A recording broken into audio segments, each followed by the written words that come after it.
Sir மிஸ்ஸை tsunami Premji கல்யாணம் நான் வெளில வரதே இல்ல. ஆஹா நீயோ போய் அவன் கிட்ட உன் காதலுக்காக நீ அவன் கால்ல விழுந்து அழுது பொறண்டு என்னை ஏத்துக்கோ நீ அவன் கிட்ட கெஞ்ச போறியா சின்னு? அது சரின்னு உனக்கு தோணுதா? சின்னு இங்க பாரு, பிலீவ் மீ, அம்மா உனக்கு எப்பவுமே நல்லதுதான் சொல்வேன். உன்னோட ஹாப்பினஸ் தவிர இந்த அம்மாவுக்கு வேற எதுவுமே பெருசு இல்லடா. ஆனா இன்னைக்கு எது உன் சந்தோஷம் நீ நம்பிட்டு இருக்கியோ அது உன்னை இப்படி அழ வைக்கும்னா அந்த மாதிரி ஒரு சந்தோஷம் உனக்கு தேவையே இல்ல.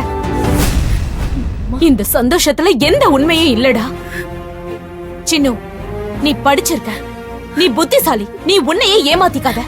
மகேஷ மறக்க நீ முயற்சி பண்ணணும். இந்த கல்யாணம் வேணான்னு நான் சொல்லிடுறேன்.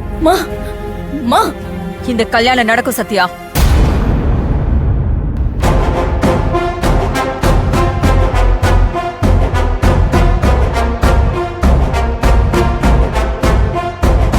சத்யா, நீ என்ன பேசிட்டு இருக்க? உன்னால எப்படி மித்ரா கிட்ட இந்த மாதிரி வார்த்தையெல்லாம் சொல்ல முடியுது? ஏன்னா நான் அவளோட அம்மா பார்வதி. இப்படி என் பொண்ணு அழ வைக்கிற எதுவுமே அவளுக்கு தேவையில்லை. நீயே பாரு, இந்த ரூம பாரு. மகேஷ் அவன் வாழ்க்கை எதுன்னு தீர்மானமா இருக்கான். லவ்வுக்காகவும் வாழ்க்கைக்காகவும் ஒருத்தர்கிட்ட கையேந்தி நிக்கிற அசிங்கம் என் பொண்ணுக்கு தேவையில்லை பார்வதி, தேவையே இல்ல. இதுதான் என் முடிவு. That's it. சத்யா,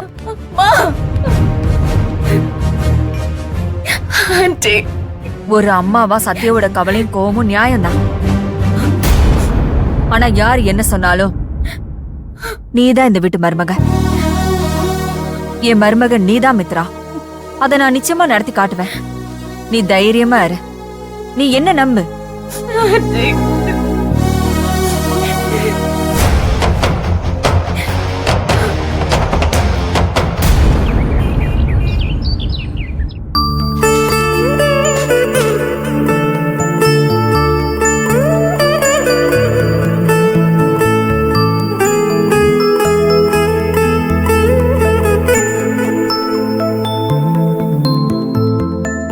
கடவுளே, எனக்கு இந்த கொடுமையை செஞ்சவன் யாருன்னு தெரியணும். என்னோட வலியை புரிஞ்சுக்கிட்ட, என்னையும் என் குழந்தையும் ஏத்துக்கிட்ட என் அன்பு சந்தோஷமா இருக்கணும். அக்காவும் மாமாவும் ஒன்னா வாழணும். இப்படி எல்லா பிரச்சனையும் சரியாகணும்தே இந்த உண்டியல்ல காசு போட்டுக்கிட்டே வந்தேன். இப்ப இதுல எல்லாருமே காசு போட்டு ஆசீர்வாதம் பண்ணிருக்காங்க. இதை இன்னைக்கு நான் உன் கோயில்ல செலுத்த போறேன். நீயும் என்னை ஆசீர்வாதம் பண்ணி என் வேண்டுதல் எல்லாத்தையும் நிறைவேற்றணும். கடவுளே, ஆனந்தி என்ன வேண்டிக்கிட்டு இந்த உண்டியல்ல காணிக்க செலுத்தினான்னு எனக்கு தெரியாது. ஆனா என்னோட வேண்டுதல் எப்பவுமே ஒன்னே ஒண்ணுதான். கள்ளங்கபடம் இல்லாம எல்லாரையும் நேசிக்கிற என் ஆனந்தி சந்தோஷமா இருக்கணும். நான் எப்பவுமே இவ கூடவே இருக்கணும். இது மட்டும் போதும் எனக்கு. இதான் மெஷர்மெண்ட். இந்த மெஷர்மெண்ட் படியே தச்சுக்கோ. பார்த்து என்ன, நான் ஒரு வாட்டி அளவு என்னன்னு சொல்றேன். இங்கயா? இதுவா? முத்து, குட் மார்னிங். Good morning. அன்பு ஆனந்தி எங்க? ஆனந்தி சாமிக்கு விளக்கு ஏத்திட்டு இருக்கா சார். அன்பும் அங்கதான் சார் இருக்கா. சரி, நான் பாத்துக்கிறேன். சரி சார். இது பார், இங்க இருந்து இது வரைக்கும் ஷோல்டர் மார்க் பண்ணிக்க.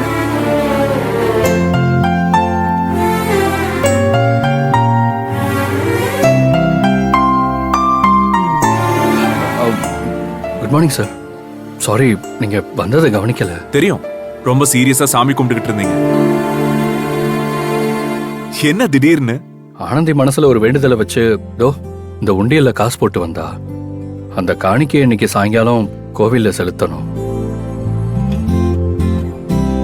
கோயில்ல செலுத்துறதுக்கு முன்னால இங்க எல்லார்கிட்டயும் காணிக்க வாங்கிட்டு செலுத்தலான்னு எடுத்துட்டு வந்தோம். எல்லார்கிட்டயும்னா?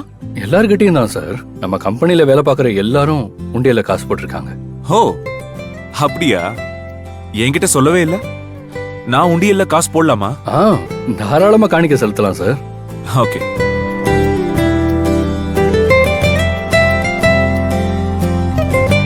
ஐயோ சார், அவ்வளோலாம் வேணாம் சார். காணிக்கன்னா இந்த காயின் தான் சார் போடணும். ஓ, காயின் இருக்கான்னு தெரியலையே.